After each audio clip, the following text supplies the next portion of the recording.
Hello everyone and welcome to Retro Brick Reviews, where today we will be doing a very retro review on the LEGO Harry Potter set number 4702, The Final Challenge. This set came out all the way back in 2001 to coincide with the release of Harry Potter and the Philosopher's Stone in theaters. It came with 60 pieces, 2 minifigures, and retailed for around $10 in the United States. So, without further ado, let's take a look at those minifigs. The first of the 2 figures included in the set is, of course, Harry Potter himself, and this is actually the very first version of Harry Potter in his standard school uniform to be released in LEGO form, so that's pretty cool. And I've always had a soft spot for this uniform. It's definitely kind of inaccurate and looks pretty strange in comparison to the movies, but I like it. Obviously, I feel as though something that's rather notable from the get-go is the color of the uniform is represented here in a light gray. Not the more modern light bluish gray, though, as that color wasn't used yet. This is the original light gray. But anyway, this might seem a bit off to those of you who have gotten into more recent Harry Potter sets, or even just watching the movies, because really the uniform should be a dark gray. But I mean, I think it's kind of interesting because actually on the new LEGO Harry Potter Brickhead sets, they do have light gray uniforms, so it's just a weird thing. But I think the color works fine here, and it definitely does help these guys to stand out. But yeah, for the printing itself, it looks pretty standard, to be honest. You have some wrinkles in the sweater, you have the nicely detailed Gryffindor badge, you have the stripes in the tie, this figure, the printing is rather standard now, but for back then, in 2001, this was actually a very well-done figure. The face print definitely does look a little odd, but honestly, I think it fits the LEGO style well enough, even if it does look really weird. He has the much larger glasses than we see on more modern Harry Potter figures. And I've always been confused by his expression. He looks sort of confused, maybe a bit inquisitive. I don't know what I'm trying to see here, but I like it. And of course he does have his lightning scarf printed above one eye.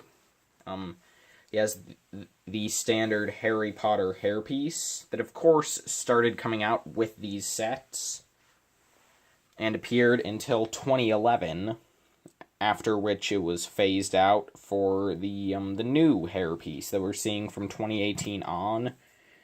You can see that Harry's wand is just a brown lightsaber hilt, a lightsaber blade. But again, it's not the more recent reddish brown, it's just the original brown, which honestly I think looks a bit better for Harry's wand. It's a bit darker, but both work, but I do prefer this color for Harry's wand. Although I do think dark brown that we're seeing now is the best of the 3. But anyway, one more thing about Harry that you can sort of see at the moment is that his cape is printed. You can sort of see some stars on the back, so I'm just going to sort of lift it up, and you can sort of see that it has a bunch of stars printed on it, which was very unique at the time. I mean, printed capes in general are not a very common thing, so it was cool to see with most of the Harry Potter figures that came out in 2001 to 2002. It's nice. And also you can see the copyright symbol on the cape, because why not? And of course, as you can easily tell, the cape is rather frayed, because I got this set secondhand several years back, and I got it in rather poor condition. But I mean, hey, I also got it for $15, so I'm not complaining. So, yeah, that's the original LEGO Harry Potter minifigure. Definitely an interesting figure to look back at to see how LEGO has evolved over the years, and pretty great. The torso print was good for the time, the cape print is very unique, and the face print is a mystery. But enough about Harry, let's move on to the much more interesting figure in the set. I mean, nothing against Harry, but if anyone ever brings up the minifigures included in the set, or, well, really, the set in general, the reason they're bringing it up is because of Professor Quirrell, the main antagonist of Harry Potter and the Philosopher's Stone. And, well, I'll get to why he's such an important minifigure in a minute, but let's start by taking a look at his, let's start at the top. His turban was a brand new mold for this set at the time the set released, and it has been used in a few other sets since, although it was phased out around 2015. And it is exclusive here in this bright purple color. It looks nice, and you have a mini peg hole in the top so that you can fit in, like, in a little accessory piece. Interesting. Quirrell's face is pretty well done. It fits the LEGO system better than most face prints of the time, and I honestly think it does fit the actor pretty well. The turban covers up a bit of it, so you can sort of see the rest of the eyebrows, and, yeah, I think the mouth is done really well. The mouth really does capture the actor, in my opinion, even better than the new 2018 Quirrell figure. But yeah, I'm just putting the turban back on. You can see that Quirrell's torso is also very nice. It isn't entirely accurate. Really, Quirrell should have a black shirt with just the single purple sash going over it, but I honestly do kind of prefer the straight-up purple torso. It makes him stand out more, which I like. You can see that you do have sort of the, not really a sash, that's not really the right word, but sort of the part of the turban that hangs down over the front of the torso. You have that printed on over sort of a nice purple coat or jacket with his red tie. It's pretty nice. He just has black legs and a black cape. But of course, the most unique thing about this figure was if we remove his turban, we of course have the face of Lord Voldemort.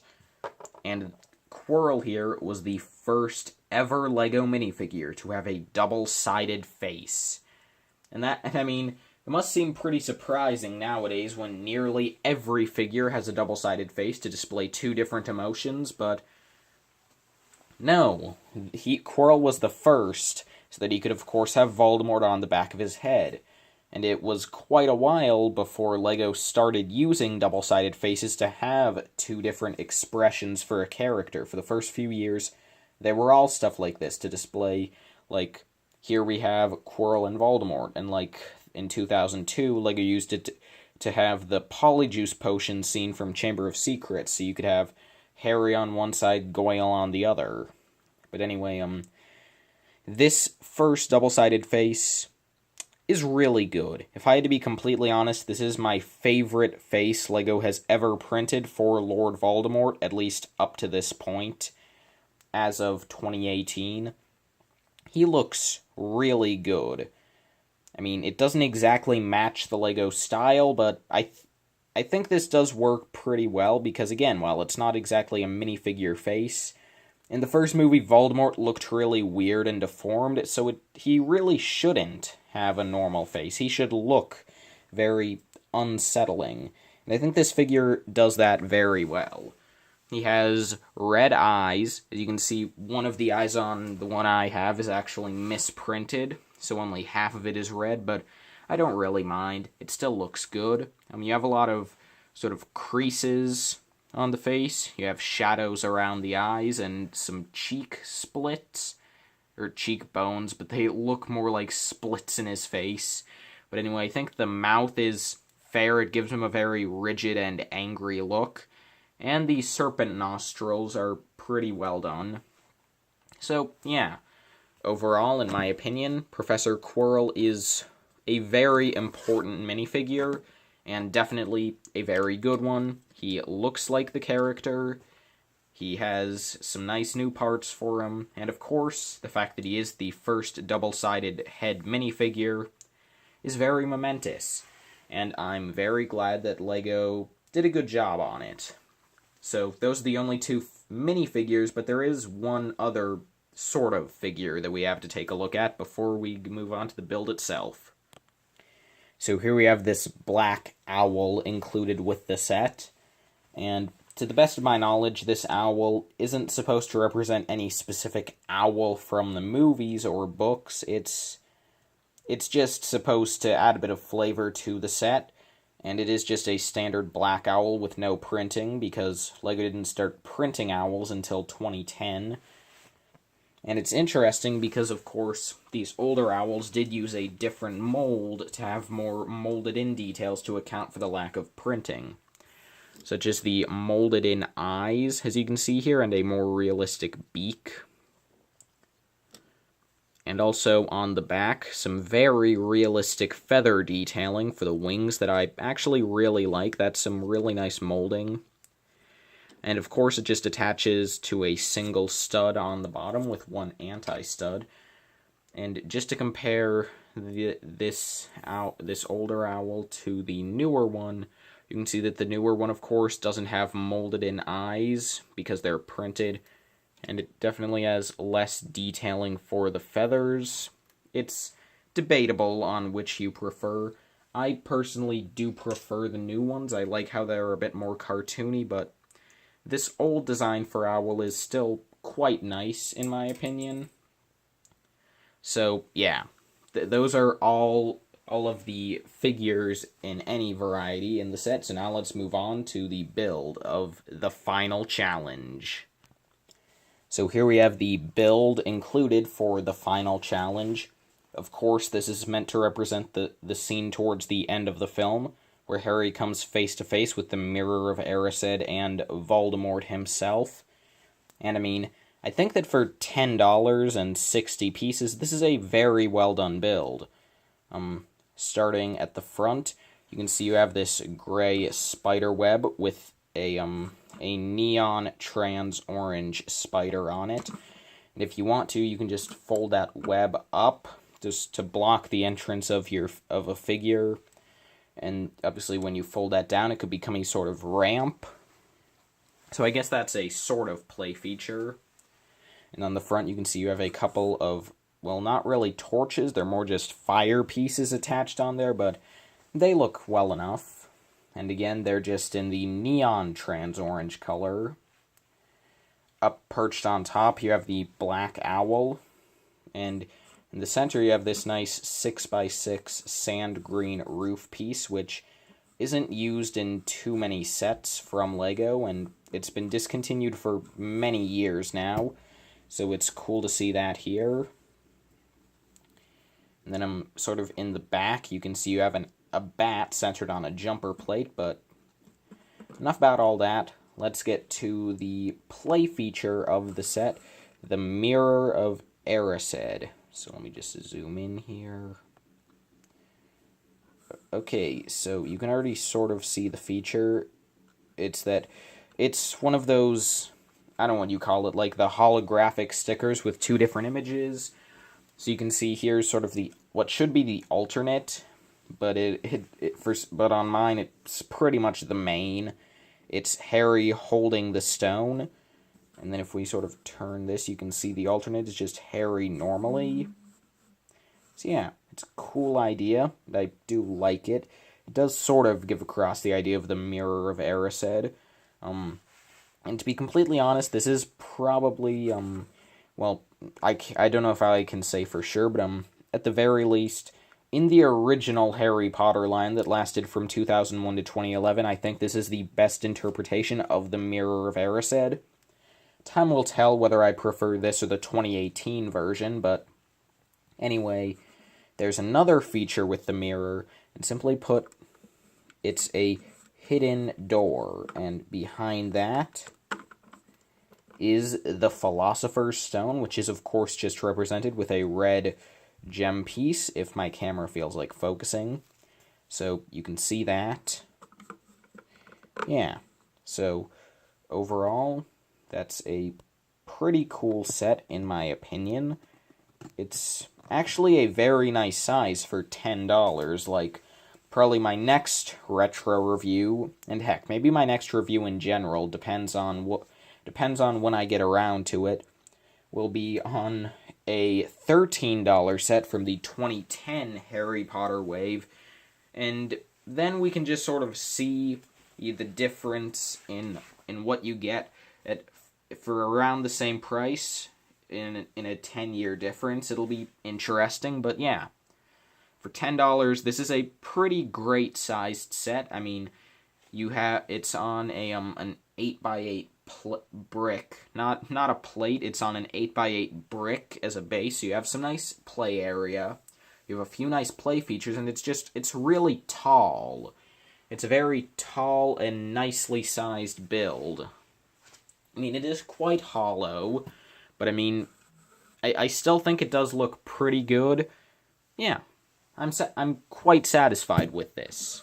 But before we wrap up this review, let's take a look at the box, which I do actually still happen to have.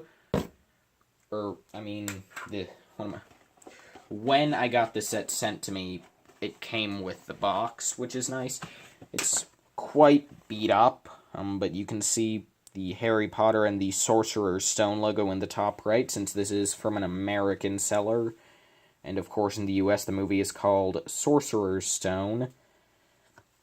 In the bottom right, we have this image of young Daniel Radcliffe, which is nice. 60 pieces. There's the title of the set. And just this nice image of it. And then turning the box around to the back, you can see something that I've always really liked with the older LEGO sets, where they would include ideas for alternate builds. So, for example, here you have one that's sort of, the idea is that it's a catapult to try to use the elasticity of the spider web to catapult rocks into the castle piece. And then here you have Harry with a telescope. And here you can sort of see an advertisement for a bunch of the other Harry Potter sets and how to connect them all together to make your own big Hogwarts. Pretty cool stuff. But yeah. So, I can't really give you a rating, my standard rating system, because obviously this set came out 17 years ago, so I can't exactly tell you whether or not I would recommend you get this for $10, but I mean, back in the day, I would definitely have recommended this, but now, this is a really good set. You get two awesome figures, a great build, and just, it's a very historic set because of the Quirrell minifigure and it being one of the first Harry Potter sets. I got mine in used condition for around $15 back in 2013, and I mean, to this day, you can actually see it going for similar prices if it's used. Obviously, mint and box sets are much less common. But I mean, really, as long as you make sure that the parts aren't from a smoke-free home and are in good enough condition. Like, I mean, again, and my set was 12 years old when I got it, and really the only wear on it was the capes being torn up, which was pretty good. So as long as you make sure that the set is in good condition, then I feel as though getting it out of box and used, it's fine. And, I mean, for used, I think $15 was a really good price, and, like, I would probably pay up to, like, $35 for this set. Mint and box, I'd say at least 50 or 60, probably more. But, yeah. So this is a really great set, and if you can find it for a good price that you feel is worth paying, I definitely recommend you get it. So thank you all so much for watching this video, and I will see all of you in the next one. Farewell.